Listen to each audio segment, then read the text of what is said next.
खास मुलाकात। जी हाँ, खास मुलाकात में आज हमारे साथ फिर हैं उर्मिलेश जी, वरिष्ठ पत्रकार हैं, लेखक हैं और बौद्धिक एक्टिविस्ट हैं। और खास मुलाकात में चर्चा है मंडल कमीशन के ऊपर। आभासी दुनिया के मेरे दोस्तों, रतन लाल बोल रहा हूं। काम की बात लाल की क्लास में आपका स्वागत है और पेश है अंबेडकरनामा का यह स्पेशल एपिसोड, मंडल कमीशन रिपोर्ट लागू होने के उपलक्ष्य में। उर्मिलेश जी, स्वागत है अंबेडकरनामा में। जी शुक्रिया।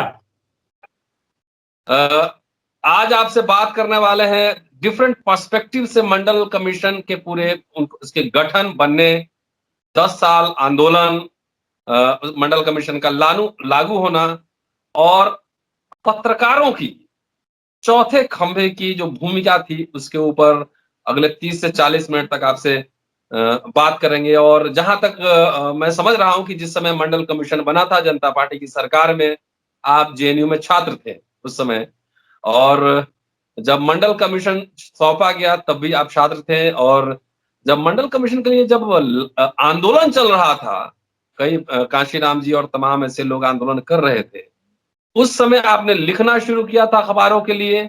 आप युवा पत्रकार थे और जब मंडल कमीशन लागू हुआ उस समय आप एक परिपक्व, एक मैच्योर्ड जर्नलिस्ट में तब्दील हो चुके थे और आज आप वरिष्ठ पत्रकार और धुआंधार लेखक भी हैं। पूरे यात्रा को आप कैसे देख रहे हैं? जरा उसको अगर याद करें आज, तो क्या आपके जहन में, मेमोरी में क्या है? रतनलाल जी, व्यापक रूप से ठीक है, लेकिन थोड़ा मैं संशोधन कर दूं कि जब जी मैं छात्र था तो मंडल कमीशन नहीं था। मतलब मंडल जी कमीशन की जो रिपोर्ट है वो दफ्तरों में धूल खा रही थी, कहीं बंद थी, चाबी उसकी किसी और के पास थी, अलमीरा में कहीं बंद थी। जी तो ये 80 की बात है, आप जानते हैं 80 81। और 83 में मैं कैंपस छोड़ दिया था, शुरू में जी 1983 जी के बाद मैं छात्र नहीं रहा। तो जी मैं जर्नलिज्म में 83 के आखिर में यानी उत्तरार्ध में मैं आ चुका था, जर्नलिस्ट जी बन चुका था। लेकिन जो संस्थागत पत्रकारिता है यानी किसी ऑर्गेनाइजेशन से जुड़कर, वो मैंने 86 में शुरू की, शुरुआत में ही। जी तो मैं जर्नलिस्ट बन चुका था।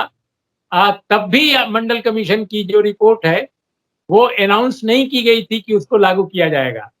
वीपी सिंह जी साहब ने जब 7 अगस्त 1990 को घोषित किया तो मैं बकायदा पत्रकार था और जी मैं सीनियर रिपोर्टर हो चुका था, जहाँ तक मुझे याद आ रहा जी है। जी और मैं उन दिनों पटना के नवभारत टाइम्स में पोस्टेड था, तो मैं दिल्ली में जो सब हो रहा था नाटक, जी उसको मैंने देखा नहीं, लेकिन पटना में जो हुआ वो मैंने देखा। मंडल जी कमीशन को लेकर जब ऐलान हुआ तो मुझे अच्छी तरह याद है कि पटना में एक सड़क है जिसका नाम है वीर चंद पटेल पथ, जी और जो आर ब्लॉक तक जाता है उधर का रास्ता। और आपको मैं बताऊं कि वहाँ पे बहुत बड़ी तादाद में जो जी लड़के थे, जो नौजवान थे, खासकर जो मंडल कमीशन की रिपोर्ट को बिल्कुल नहीं पढ़े थे, जिन्होंने उनको सिखाया था कि आप ये हिंसक ढंग का, वायलेंट किस्म का प्रदर्शन कीजिए, उन्होंने भी नहीं रिपोर्ट पढ़ी थी। और खूब जमकर वीरचंद पटेल पथ पर उस दिन हंगामा हुआ और भारतीय जनता पार्टी का जो दफ्तर था उसी के आसपास कहीं था, और वहां से भी काफी लोग निकल रहे थे, उस जुलूस में जा रहे थे। वो ये रिपोर्टर देख रहा था, तब मैं एक रिपोर्टर की तरह वो चीजों को देख रहा था कि कौन कहां से निकल रहा है। और ये भी मुझे जी मालूम है कि वो सर्वदलीय लोग थे, यानी हर हुँ, दल के जो खास, यानी दो जो बड़ी पार्टियां उस समय की थी, उन दो बड़ी पार्टियों के लोग जो हैं उस तरह के जुलूसों में, खासकर नौजवान लोग उसमें थे, और उसमें भेजे जा रहे थे बुजुर्गों द्वारा कि भाई जाओ जाओ जाओ।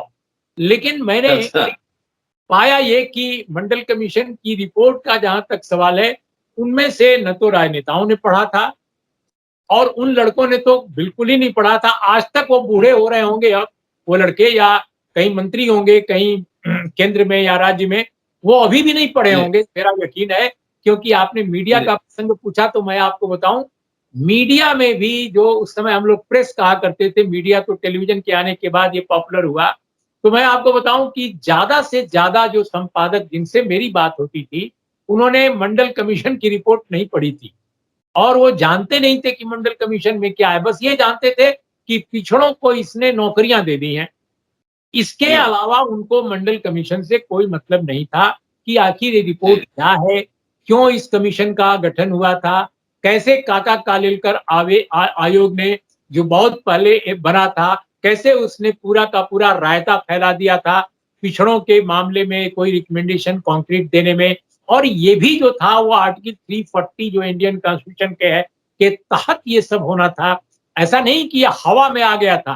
पिछड़ा वर्ग जी, आयोग जो है वो हवा में नहीं आया। ये नहीं आया। दरअसल आर्टिकल 340 जो इंडियन कॉन्स्टिट्यूशन की है, उसके तहत आया। ये काम बहुत पहले हो जाना चाहिए था।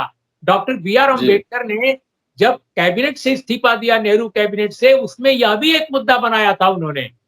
तो ये बड़ा इंपॉर्टेंट पहलू है और मैं समझता हूं कि यही वो पहलू है जिसकी वजह से मुझे जो लगता है, हालांकि कांशीराम जी का इस विषय पर मैंने कोई इंटरव्यू नहीं किया, उनका इंटरव्यू मैंने जी, किया, लेकिन इस विषय पर नहीं। मैंने चुनाव के कॉन्टेक्स्ट में उनका एक इंटरव्यू किया था जालंधर में। अ, तो मेरा अनुमान है कि वो बाबा साहब का जो पूरा कैंपेन उस समय का था, उसी की विरासत को आगे बढ़ाते हुए कांशीराम जी ने अपने अपने मैनिफेस्टो में, अपने भाषणों में, अपने संबोधन में मंडल कमीशन को लागू कराने की बात हमेशा उन्होंने की और बोट क्लब पर धरना भी दिया। बोट क्लब उन दिनों बहुत मशहूर था धरना प्रदर्शन के लिए। उन्होंने बाकायदा वहां पर प्रोटेस्ट किया था। तो माना यह जाता है कि मंडल कमीशन को लागू करा अनाउंस कराने में, उसकी घोषणा जो वीपी सिंह ने की थी, उसमें कांशीराम का भी एक महत्वपूर्ण फैक्टर था। आई मीन पिछड़े जो और नेता थे उस समय के, उनके अलावा। सर आप उस समय प्रेस में थे और काफ़ी उस समय तक आप सीनियर जर्नलिस्ट हो चुके थे। न्यूज़ रूम में अंदर जहाँ बैठते हैं, वहाँ भी गॉसिप चलता है और कुछ कम पत्रकार थे, जो मंडल कमीशन के पक्ष में लिख रहे थे। उसमें एसपी सिंह थे, आप थे, एक आध 2 और होंगे, अनिल चमड़िया साहब थे, हाँ, और कुछ लोग होंगे। लेकिन अमूमन जो बड़े जर्नलिस्ट थे, जैसा कि आपने कह भी दिया है कि वो मेरिटधारी थे, पढ़े नहीं थे, लेकिन उनको लगता था कि कुछ हो गया है गड़बड़ कुछ।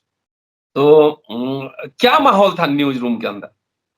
देखिए, न्यूज़ रूम का जो माहौल था, जो मैंने भले मैं पटना में था, लेकिन दिल्ली और लखनऊ के बारे में भी खबर मैं लेता रहता था। और चूँकि मैं जी, दिल्ली से ही गया था पटना, तो दिल्ली से मेरा जी, कनेक्ट बना हुआ था। तो मैं पूछता जी, रहता था अपने दफ्तर में भी, बाहर के दफ्तरों में भी, अंग्रेजी के अखबारों में भी कि भई क्या माहौल है? वो क्या हो रहा है? जी, कौन ये आग लगा दिया था? क्या वो लड़का है? कौन है? कहाँ का है? वगैरह, वगैरह। तो हमारी जो जानकारी उस वक़्त थी और आज भी जो है, जिसे मैं सही मानता हूँ कि मेरी जो जानकारी थी सही सूचनाओं पर आधारित थी, कि सच पूछिए तो मीडिया या प्रेस जो है, मंडल कमीशन के विरोध में जो सड़कों पर और शहरों में, चौराहों पर, पार्कों में जो भी उस वक़्त उपद्रव हो रहा था, media was part of that. Media oh! उपद्रवकारियों के साथ खड़ा था। वो चाहता था कि ये उपद्रव हो। जैसे आजकल क्या होता है, आजकल क्या होता है कि कोई घटना होती है जो अशांति की है या कुछ अनहोनी सी है, तो टेलीविज़न चैनलों के न्यूज़ रूम में लोग कहते हैं, खासकर सीनियर पदों पर बैठे लड़के अपने जूनियर्स को, "यार, ये बड़ी खबर आ रही है, इस पर खेल जाओ, इस पर खेल जाओ।" खेल जाओ का हुँ, मतलब इसको बड़ा बना दो। ये हुँ, खेल जाओ एक ऐसा जुमला है जो न्यूज़ रूम में कॉइन किया गया है, जिसको बाहर का आदमी नहीं जानता। जैसे किसी प्रोफ़ेसर, आप प्रोफ़ेसर हैं, आपके सामने कहा जाए, भई अमुक चैनल तो अमुक खबर पर खेल रहा है, तो आपको थोड़ी देर जी, कन्फ्यूज़न होगा, ये खेल रहा है क्या? खेल रहा है का मतलब कि अगर 10 सेकंड की खबर है, तो उसको कम से कम डेढ़ घंटा चलाओ और हुँ, हुँ, हुँ, मिर्च मसाला लगाकर चलाओ। इसे कहते हैं हुँ, खेलना। तो उस वक़्त भी मंडल कमीशन के मामले में खूब खेला जा रहा था। हालांकि खेला शब्द या खेलना शब्द उस समय पॉपुलर नहीं था ये जुमला, लेकिन मीडिया उसको खेल रहा था, मीडिया उसको बढ़ा रहा था, मीडिया उसी में से नायक खोज रहा था।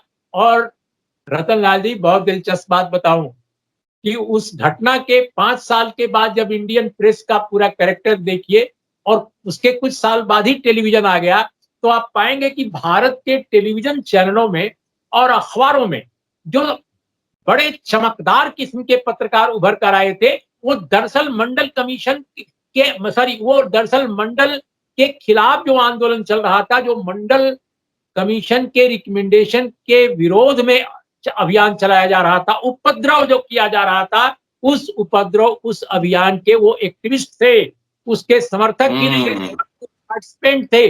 और मैं ऐसे पत्रकारों को जानता हूं जो स्वयं मुझसे बताते हैं कि कैसे वो मंडल विरोधी अभियान में आग लगा रहे थे, एक्टिविस्ट थे, कैसे हंगामा करते थे, कैसे वो विरोध में आंदोलन कर रहे थे। ऐसे अनेक लोग हैं।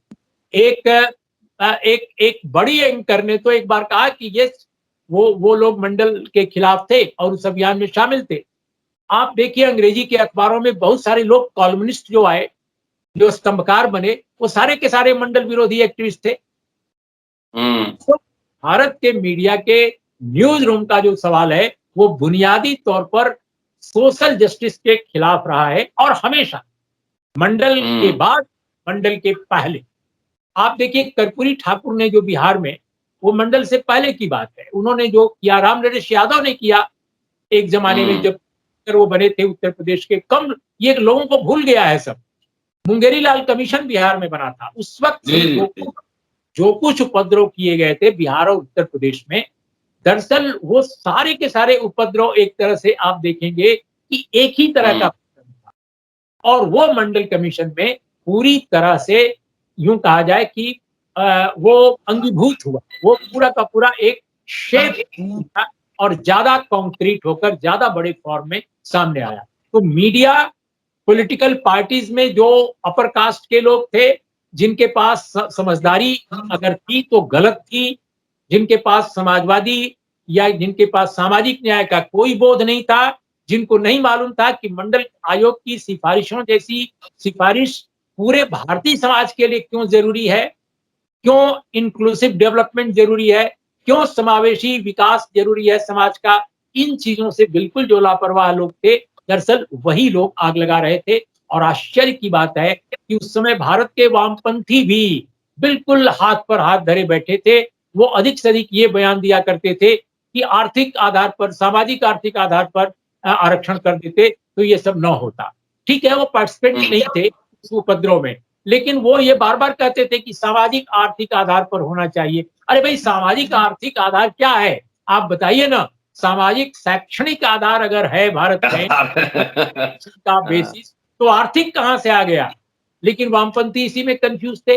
बहुत दिनों के बाद कम्युनिस्ट पार्टी ऑफ इंडिया ने अपनी नेशनल काउंसिल की बैठक बुलाई थी और उसमें जाकर फिर उन्होंने मंडल को इंडोर्स किया, ये मुझे अच्छी तरह याद है। और बहुत दिनों के बाद फिर सीपीआईएम वगैरह ने भी किया। तो वामपंथी जो है काफी देर से इस बात को समझ पाए कि वो क्यों ये जरूरी है। सर, आप उस समय लिखे होंगे या बोले होंगे मंडल, आपने कई मुखर जो है पक्ष रखा है अपना। हाँ, मैं एक बात तो कोई बताना भूल गया। आपने पूछा था, क्योंकि स्पेसिफिकली नाम लिया था कि आपके अखबार में एसपी सिंह लिख रहे थे। बिल्कुल सही आपने फरमाया। नवभारत टाइम्स में उन दिनों एसपी सिंह एग्जीक्यूटिव एडिटर थे हमारे दिल्ली में, और उन्होंने कई अपनी टिप्पणियां लिखी और लिखने की इजाजत दी लोगों को यहाँ। और राजेंद्र माथुर ने भी इंटरवीन नहीं किया कि क्यों इसके पक्ष में लिखा जा रहा है। लेकिन नवभारत टाइम्स में ज्यादा आर्टिकल जो थे वो आरक्षण के खिलाफ ही छपते।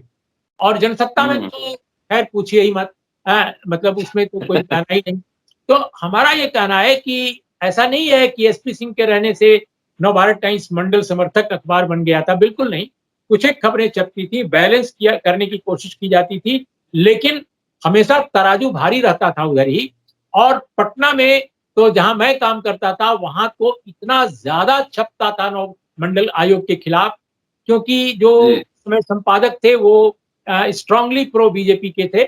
और मैं जब ये बात कह रहा हूं तो कोई अनर्थ नहीं कर रहा हूं, क्योंकि वो बाद में बीजेपी के सांसद बने, सांसद बने। वही संपादक। तो वो, और उनको जो चूंकि बिहार में बीजेपी मंडल आयोग के खिलाफ काफी सक्रिय थी, आरएसएस बैकग्राउंड में काफी था, तेजी से काम कर रहा था, तो लिहाजा वो उस आइडियोलॉजिकल फ्रेम में थे और वो चाहते थे किसी तरह की बात छपे। लेकिन एक दिन मैंने इसका संभवतः अपने किसी संस्मरण में जिक्र किया है। मैंने दिल्ली ऑफिस में एसपी सिंह को फोन किया कि ये क्या है, क्योंकि मैं उन दिनों थोड़ा एक्टिव भी था नवभारत टाइम्स और टाइम्स ऑफ इंडिया की यूनियन वगैरह में। तो मैंने इस बात को उठाया कि ये क्या बात है कि इस अखबार में, जहां पर बिहार में पिछड़े और दलित आंदोलन की इतनी सक्रिय भूमिका रही है, जहां इतना ज्यादा बैकग्राउंड है ओबीसी और दलित आंदोलन का, वहां के अखबार में आप चाहते हैं कि अखबार बेहतर छपे, लेकिन एक ही पक्ष छप रहा है। तो उन्होंने ये कहा कि अरे ऐसे कैसे हो सकता है, तुम ऐसा करो, एक स्पेशल पेज निकलवाने की बात कहो और मैं यहां से कहता हूं, इंडोर्स करता हूं। तो मैंने जब अपने रेजिडेंट एडिटर को ये कहा कि एक स्पेशल पेज निकालना चाहिए जिसमें कि मंडल आयोग क्या है, इसको पाठकों को बताया जाए, क्योंकि ये आग लगे, ये झगड़ा हो, उपद्रव हो, सड़कों पर ये हिंसा हो, इससे बेहतर है कि हमारा अखबार ये बताने का कष्ट करे बिहार के पाठकों को कि दरअसल मंडल आयोग है क्या, है इसमें क्या? क्या कहा गया है, तो और इस पर विश्लेषण हो। तो उन्होंने कहा कि ये कौन करेगा, आप तो रिपोर्टर हैं। मैंने कहा नहीं, मैं एडिटोरियल का जो काम है वो भी करने को तैयार हूं इसके लिए। तो अल्टीमेटली हुआ ये कि चूंकि दिल्ली ने भी उस मेरे इस प्रपोजल को इंडोर्स कर दिया, तो उस दिन वाकई नवभारत टाइम्स में, यानी अगली सुबह, एक पूरा पेज छपा जिसमें एक आर्टिकल मेरा था, एक संभवतः गंगा प्रसाद से हमने लिखवाया था, जहां तक याद आ रहा है, एक किसी महिला ने भी लिखा था, और दो लोग बाहर से जो पत्रकार नहीं थे लेकिन इसी है, इसी इसी किताब में जिक्र है गाजीपुर में क्रिस्टोफर कॉडवेल। संभवतः। तो हाँ। मैंने दो लेख जो है बाहर से भी लिए, एक्टिविस्ट के, और उसमें मेरे को अभी जी। भी याद आता है कि एक सोशल एक्टिविस्ट ने मुझे बहुत मदद की थी, क्योंकि हमें ऑल ऑफ सडन वो पेज छापना था, एक पेज पूरा। एक राधा जी। कृष्ण प्रसाद नाम के, संभवतः यही नाम था उनका, राधा कृष्ण प्रसाद, ये नाम के युवा जनता के एक एक्टिविस्ट थे। और मैं नाम थोड़ा कंफ्यूज कर रहा हूँ, लेकिन राधा कृष्ण जरूर उनके नाम में था। और उन्होंने बहुत छोटे कद के थे और झोला लेकर आते थे, समाजवादी थे, कर्पूरी ठाकुर के समर्थक थे। उन्होंने मुझे बहुत सारे डॉक्यूमेंट तुरंत आनंद फानन में दिए कि आप ये देखिए, मुंगली लाल कमीशन का ये है, कर्पूरी जी का फार्मूला ये है, ये ऐसा है, फिर ये मंडल कमीशन का। तो उसके आधार पर बैठ करके लगातार 4 घंटा हम लोगों ने काम किया और पेज के लायक सामग्री आ गई। फिर जो डेस्क पर काम करते थे लोग, उन्होंने मिलकर उस पेज को पूरे बिहार में, हमारा सर्कुलेशन 1 लाख 1.5 लाख रहा होगा अखबार का, लेकिन बताते हैं लोग कि उस दिन अखबार ज्यादा छपा संभवतः, और एक एक पेज को कॉपी करा करके लोगों ने अपने घरों में रखा, ये बताने के लिए कि मंडल कमीशन क्या है। इतना ज्यादा उस पेज की मांग बिहार में पैदा हुई, किसी और अखबार ने वैसा काम नहीं किया। तो कहने का मतलब कि न्यूज रूम में जो हालात थे, आप समझ सकते हैं कि सारे अखबार जी। जी। खिलाफ लिख रहे थे, और सिर्फ कुछ एक अखबार, उसमें भी कभी कभी कुछ पेज, कभी कोई रिपोर्ट, कभी कोई लेख पक्ष में छपता था। बहुत बढ़िया इन्फॉर्मेशन दी आपने, और हम ये जानना चाह रहे हैं अम्बेडकरनामा के दोस्तों को ही बताइए कि नवभारत आप लिख रहे थे, एक पोजीशनिंग एसपी सिंह साहब की थी, वो एडिटर थे, आप सीनियर जर्नलिस्ट थे। तो कभी आपको कोई इस तरह की प्रतिक्रिया सुनने को मिली, चाहे फोन पे, चाहे वर्बली, पर्सनली, कोई रिएक्शन आपके अपने पोजीशन पे? हाँ, असल में रतनलाल जी, बिहार में जो उस समय माहौल था, वो ऐसा माहौल था कि समाज में और राजनीति में दलित और पिछड़ों की जो ताकत है वो काफी कंसोलिडेट या काफी मजबूत हो रही थी, काफी मजबूत हो जी। रही थी। तो बाहर या सड़क पर या ऑफिस में कोई आपको छेड़ने वाला या कोई आपको दबाने वाला नहीं हाँ, था, हाँ, हाँ, लेकिन हाँ। न्यूज मीडिया में लोग आपको नापसंद करने वाले थे। इससे आपकी नौकरी पर खतरा, इससे आपकी इंक्रीमेंट पर खतरा, इससे आपके प्रमोशन पर खतरा, वो सब हो सकता था, क्योंकि मीडिया वाज प्री डोमिनेट, माने पूरा डोमिनेंट जो था उसमें, जो लोग थे डोमिनेट करने वाले, वो सारे के सारे लोग अपर कास्ट के थे। उसमें रेयरेस्ट ऑफ रेयर दलित और ओबीसी होता था, दलित रेयरेस्ट ऑफ। तो ये बात आपको समझनी होगी कि समाज जो था वो पूरी तरह दलित और ओबीसी के पक्ष में था, बड़ा हिस्सा उसका, क्योंकि 90 का दौर था, 90 का दौर था। अब आप समझ सकते हैं। मैं और छात्र था। और दूसरी तरफ मीडिया जो था वो पूरी तरह अपर कास्ट डोमिनेटेड था। तो अजीब कॉन्ट्रडिक्शन था, अजीब एक एक द्वंद था, अजीब विरोधाभास की जिंदगी थी, और उसमें हम जैसे लोग कशमकश में फंसे हुए थे कि कैसे अपनी बात भी कही जाए और चीजों को भी कैसे एड्रेस किया जाए। तो ये था हमारे अखबार में ले देकर, अगर देखा जाए, हालांकि मेरा मानना है कि मैं अगर इस वैचारिकी का होता जिस वैचारिकी का आज हूं, तो मैं अपर कास्ट में भी पैदा हुआ होता तो मैं मंडल के पक्ष में होता, मैं मंडल के पक्ष ही में बोल रहा होता।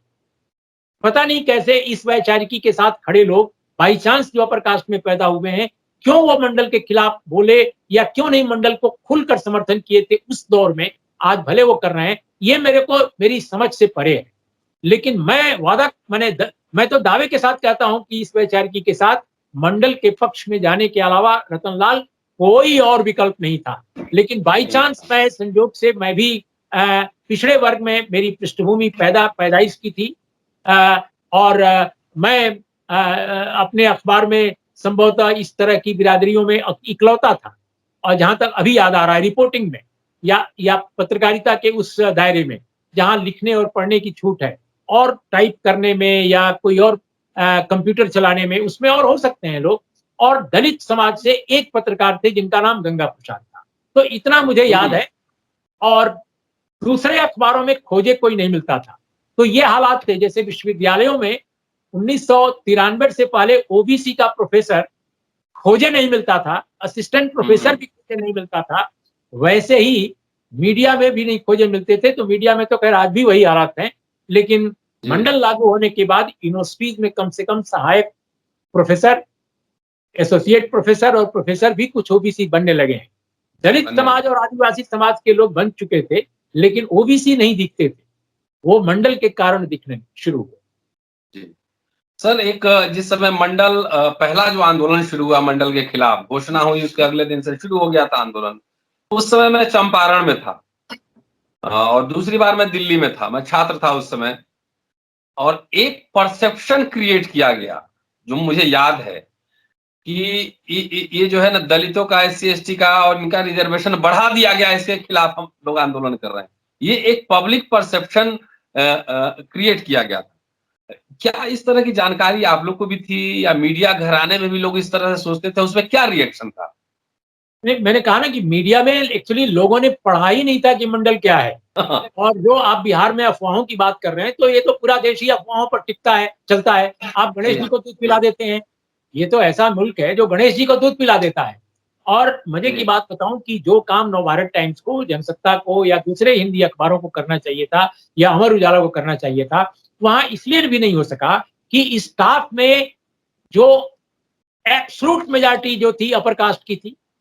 अब मान लीजिए एसपी सिंह हमारे एग्जीक्यूटिव एडिटर थे, लेकिन स्वयं एसपी सिंह के जितने शागिर्द थे नवभारत टाइम्स में, जितने एसपी सिंह के निकटस्थ लोग थे, उसमें एक राज किशोर को छोड़कर सभी अपर कास्ट के ही थे, और सभी मंडल विरोधी थे। आप सोचिए, ज्यादातर लोग एसपी के समर्थक, जो एसपी के कट्टर भक्त थे, वो भी एंटी मंडल थे। उसका तो कारण कुछ और था। है उसका कारण कुछ और था।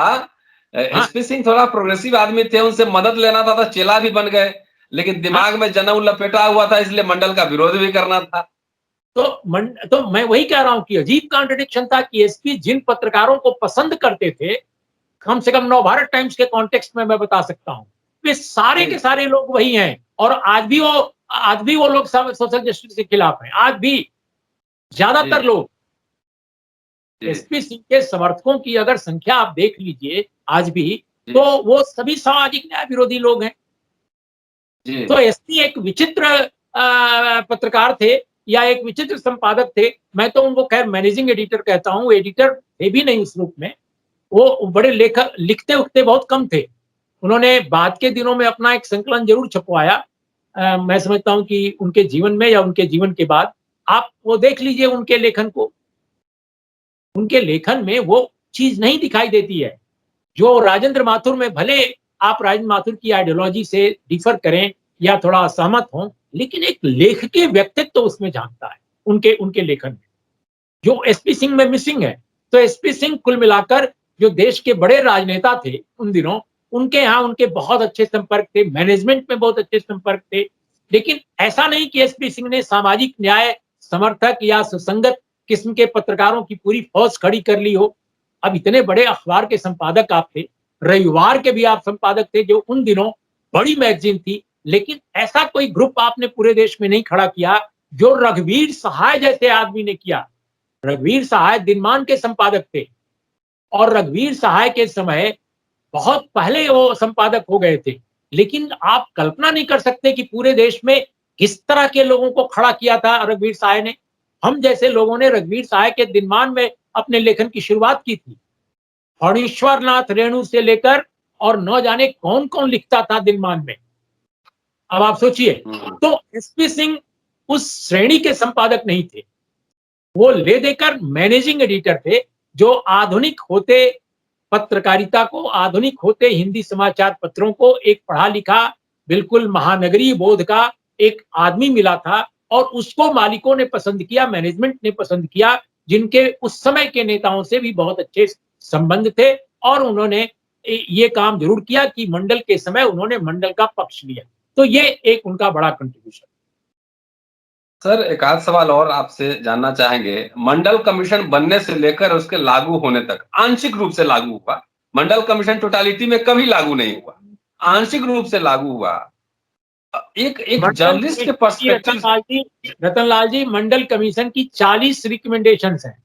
टोटल जो हाँ जी, मंडल कमीशन की सिफारिशें हैं 40 हैं। 40 उसमें है। 90 में सिर्फ एक उसकी सिफारिश को लागू करने का ऐलान हुआ था, जिस पर पूरे नॉर्थ इंडिया को ऐसा लगा कि भूचाल ला दिया है। समाज के 15% लोगों के अंदर से जो लुम्पेनिज्म उभर कर आया, उसने ऐसा लगा कि भूचाल खड़ा कर दिया है 15% लोगों के बीच से। और मेरा ये कहना है कि अर्जुन सिंह ने जब 2006 में लागू किया शिक्षा वाला है, तो 2 रिकमेंडेशन हुई लागू, 40 में 2 रिकमेंडेशन लागू है। अब उस वक्त भी बवाल हुआ था, आपको अच्छी तरह मालूम है कि उसमें तमाम हम लोग मोर्चा संभाले थे दूसरी तरफ से। एग्जैक्टली दिल्ली विश्वविद्यालय में, जेएनयू में भी, आईआईटी में, all India institute of medical sciences में, all India institute of medical sciences में जो आंदोलन कराया जा रहा था शिक्षा में आरक्षण को के विरोध में, मेरे को अच्छी तरह मालूम है कि एक दिन एक डॉक्टर ने मुझे बताया कि सर, अर्जुन सिंह के एक मंत्रिमंडल के ही मित्र जो मंत्री हैं, वही फाइनेंस कर रहे हैं कुछ मामलों में तो। अब ये हाल थी। कांग्रेस के कैबिनेट मंत्री जो है सपोर्ट कर रहे थे उस आंदोलन को और सोनिया गांधी को बार-बार सिफारिश करते थे, जाकर कान भरते थे कि अर्जुन सिंह आपको डुबा देंगे, अर्जुन सिंह आपको डुबा देंगे, आप ये मत होने दीजिए। तो लेकिन अर्जुन सिंह पढ़े लिखे, समझदार, संतुलित आदमी थे, सुसंगत थे। वो भी कांग्रेस में बुरी स्थिति उनकी थी, बहुत भयानक स्थिति उनकी हो गई थी। ब्राह्मण लॉबी ने कांग्रेस पार्टी की उनको दबोच लिया था। उनको लगा कि ये अगर कर देंगे तो शायद हमको पिछड़ों का सपोर्ट मिल जाएगा, लेकिन उनको अंदाज नहीं था कि कांग्रेस पार्टी में पिछड़े या दलितों की कोई लॉबी हो ही नहीं सकती। और जितने लोगों ने उनको सपोर्ट किया, सबको क्रमशः लाइन में बाहर किया गया, धीरे-धीरे लाइन वो कर दिया गया। चंद्रजीत यादव इसके उदाहरण हैं। इसके उदाहरण वो आपके 2 लोग साउथ इंडिया के थे, मैं इस समय नाम भूल रहा हूं, वो बड़े नेता थे कांग्रेस पार्टी के, लेकिन उनको हनुमंत राव। हैं हनुमंत क्या नाम था? हनुमंत राव। हनुमंत राव तो हमारे परिचित हैं और हनुमंत राव को मैं बहुत अच्छी तरह जानता हूं, उनसे भी बड़े नेता थे पी शिवशंकर। हाँ। तो ऐसे नेताओं को जो एक बड़ी जिम्मेदारी, बड़ा जो एक रुतबा होना चाहिए था, वो नहीं हुआ, क्योंकि जो उस समय कांग्रेस में प्रणब मुखर्जी से लेकर और तमाम जो मोतीलाल वोरा और तमाम तरह के लोगों की जो लॉबी थी, उस लॉबी में कपिल सिब्बल भी शामिल उसमें थे। ये लोग किसी भी कीमत पर अर्जुन सिंह को आगे नहीं बढ़ता देखना चाहते थे। और यही कारण है कि अर्जुन सिंह ने कोशिश करके इसको लागू किया और अच्छी बात है कि सोनिया गांधी ने उनकी बात मान ली। लेकिन सच ये है कि कांग्रेस पार्टी में अंदर से काफी बड़ा दबाव था कि ये काम न हो। तो मैं ये कह रहा था कि उस वक्त जो विरोध करने वाले लोग थे उसमें कांग्रेसी भी थे। जिस सरकार ने उसको लागू किया उसमें, और आज तक आप देख लीजिए अन्य सिफारिशों का क्या हुआ। अब आपको मैं बताऊं, मंडल आयोग की कुछ इतनी शानदार सिफारिशें हैं जो भारत के वामपंथियों के हर एजेंडे में शामिल है। जैसे लैंड रिफॉर्म्स लागू किया जाना, और उसमें भी मंडल साहब की रिपोर्ट में लिखा है प्रगतिशील land reforms, progressive land reforms. लेकिन भारत में केरला, कर्नाटक, कश्मीर और बंगाल, थोड़ा बहुत बंगाल, इसके अलावा कहीं भी लैंड रिफॉर्म्स लागू नहीं करने दिया गया। जमींदारी एबोलिशन जरूर हुआ, लेकिन प्रगतिशील लैंड रिफॉर्म्स कहीं नहीं लागू करने दिया गया, जो मंडल कमीशन की बहुत महत्वपूर्ण रिपोर्ट है। और मैं अगर भूल नहीं रहा हूं मैं, तो 35वीं सिफारिश ये है मंडल कमीशन की। इसके अलावा मंडल कमीशन की एक बहुत महत्वपूर्ण रिपोर्ट है सिफारिश है कि जो पिछड़ा वर्ग आयोग है वो केंद्र और राज्यों में हर जगह बने। आप गिन कर देख लीजिए कितने राज्यों में है, कितने राज्यों में है। बहुत कम। इसके अलावा पब्लिक सेक्टर को न केवल अक्षुण्ण रखना, बल्कि मंडल साहब को मालूम था, रिपोर्ट लिखने वालों को मालूम था कि पब्लिक सेक्टर अगर नहीं स्ट्रांग रहेगा तो आप कहीं से भी आरक्षण को नहीं लागू करा पाएंगे और आरक्षण का कोई मतलब नहीं रहेगा। आज जो कुछ हो रहा है वो सब कुछ मंडल आयोग की सिफारिशों के खिलाफ या उन सिफारिशों को बिल्कुल निरर्थक करने के लिए हो रहा है, क्योंकि जब पब्लिक सेक्टर ही नहीं रहेगा तो आरक्षण कहां से आएगा। इसके अलावा जो एक बड़ी जो बात थी कि उन्होंने कहा कि जिस तरह एससी एसटी समाज के भूमिहीन श्रमिकों को जमीन जोतने के लिए दी जाती है, ठीक उसी तरह से ओबीसी के श्रमिकों को आप देना चाहिए और इसके लिए कानून बनना चाहिए। वो आज तक नहीं बना। बहुत सारी ऐसी है। स्किल डेवलपमेंट के बारे में था। इसके अलावा एक और रिकमेंडेशन थी कि बहुत सारे लोग ओबीसी समाज में जो हैं, जो इस लिस्ट में शामिल हैं, वो उनके पारिवारिक या उनके वंशानुगत पेशे, उन पेशों में कोऑपरेटिव सिस्टम जो है डेवलप किया जाना चाहिए और उस कोऑपरेटिव सिस्टम में बाहर के लोगों को एंट्री नहीं मिलनी चाहिए, क्योंकि अगर एंट्री मिलेगी तो कब्जा कर लेंगे। जैसे उदाहरण के तौर पे ताड़ के पेड़ से जो ताड़ी निकालने वाले लोग हैं, उनका समाज, उनकी कोई कोऑपरेटिव बने तो उसमें बाहरी लोगों को न जाने दिया जाए। इसी तरह से बहुत सारे लोग हैं। तो ये अभी रास्ता दूर है, रास्ता लंबा है।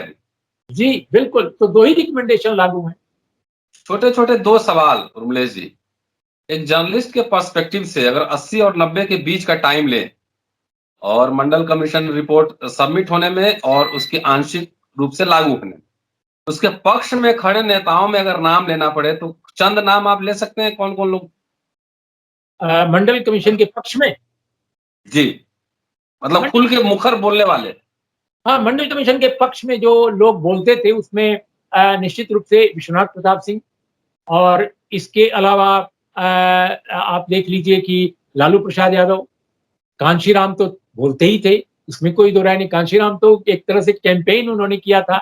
इसके अलावा रामविलास पासवान, इसके अलावा शरद यादव, इसके अलावा जितने और दलित और पिछड़े समाज के लोग थे, कमोबेश सभी बोल रहे थे। बोल रहे थे। और वामपंथियों में जो दलित और पिछड़े वर्ग के कुछ नेता थे, वो धीमी आवाज में ही सही, वो भी बोल रहे थे। बाद में पार्टी बोलने लगी और उन्होंने इंडोर्स किया मंडल को कि मंडल आयोग की रिपोर्ट जो है उस आरक्षण के पक्ष में हम। आखिरी सवाल सर। लेकिन कांग्रेस पार्टी ने मंडल आयोग की सिफारिशों के खिलाफ, खासकर जब राजीव गांधी जी अपोजिशन लीडर थे और विश्वनाथ प्रताप सिंह की सरकार थी, उन्होंने पार्लियामेंट में अपोजिशन लीडर के तौर पे मंडल आयोग की सिफारिशों के खिलाफ लंबा भाषण दिया। और वो मैं समझता हूं और राजीव गांधी जी के जीवन का एक बहुत बड़ा ब्लंडर था, जिसको आज भी हिंदी हार्टलैंड के लोग कांग्रेस के उस रोल को कभी भूल नहीं पाते। मंडल बनाम कमंडल हुआ, अगर 3 दशक बाद अभी असेसमेंट करें हम लोग, आप अगर करें, तो जो बौद्धिक विरासत डेवलप होनी चाहिए थी, क्या खोया, क्या पाया, और वो विरासत किसी में देख रहे हैं आपकी जो उस पूरे धारा को लेके आगे बढ़ सकते, कोई ऐसा नेतृत्व? नहीं, ये हालांकि हो सकता है, इसके बारे में बड़ी सारी कंट्रोवर्सीज हैं, लेकिन ये दुख वीपी सिंह का भी था। और वीपी सिंह ने स्वयं मुझसे कहा था, एक रिपोर्टर के तौर पे। मैं उन दिनों जब एक बार मिला, तो वीपी सिंह ने बहुत मायूसी के साथ कहा, उस समय वो पद जी, पर नहीं थे, बीमार भी रहते थे, मैं कि भी मिला था कई बार। है जी, मैं भी ना। कई बार मिला था उस समय। हाँ, उन्होंने कहा, उर्मिलेश जी, मैं क्या कहूँ, जिन लोगों से मुझे आशा थी कि वो आगे बढ़कर एक रोशनी देने का काम करेंगे, रोशन करेंगे समाज को, वो नहीं इस लायक हो पाए। तो उन्होंने कहा था, और मेरा मानना है रतन लाल जी, कि वाक़ई आप वीपी सिंह ने क्या कहा उसको थोड़ी देर के लिए छोड़ दीजिए।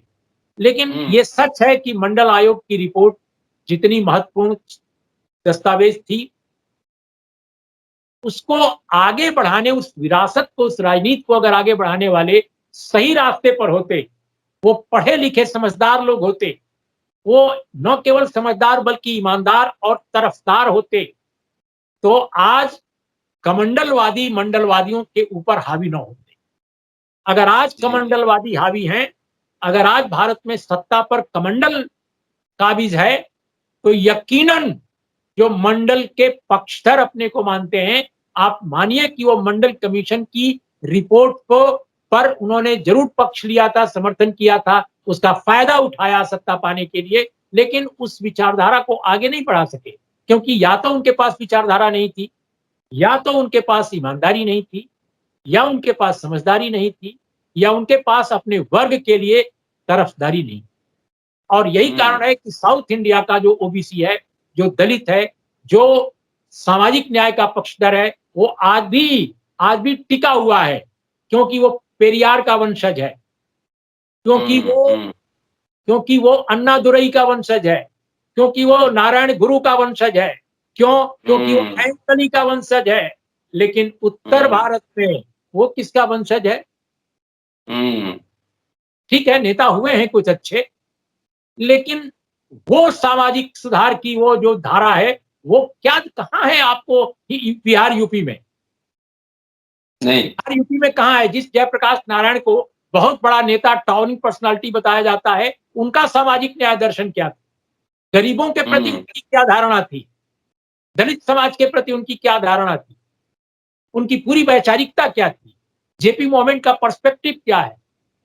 हुँ, तो मैं समझता हूं कि बुनियाद अगर दार्शनिक तौर पे आपकी कमजोर है, वैचारिक रूप से अगर सही, आप कमजोर है, तो आप नाम चाहे पिछड़ा, दलित, सामाजिक न्याय, गरीब, उत्पीड़ित का जितना लीजिए, आप अपना फायदा कुछ कर लेंगे कुछ वर्षों तक, लेकिन समाज बहुत आगे नहीं बढ़ेगा। और इसीलिए कमंडल जीता और मंडल पस्त हुआ, इसको मानने में मुझे कोई कष्ट नहीं है।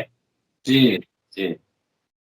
नहीं, और ठीक है सर। हाँ, उत्तर भारत को आंदोलनकारी नहीं, समझदार और तरफदार लोगों की कमी है।